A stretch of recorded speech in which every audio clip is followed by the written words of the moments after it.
বিসমিল্লাহির রহমানির রহিম। পরম করুণাময় ও অসীম দয়ালু আল্লাহর নামে শুরু।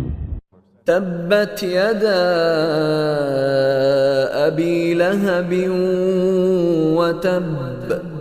আবু লাহাবের হস্তদ্বয় ধ্বংস হোক এবং ধ্বংস হোক সে নিজে। মা আগনা আনহু মালুহু ওয়া মা কাসাব।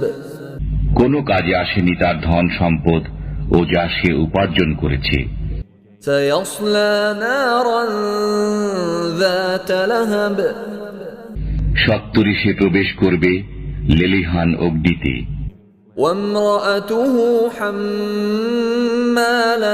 হাতাব। এবং তার স্ত্রীও যে ইন্ধন বহন করে। ফি জিদিহা হাবলুম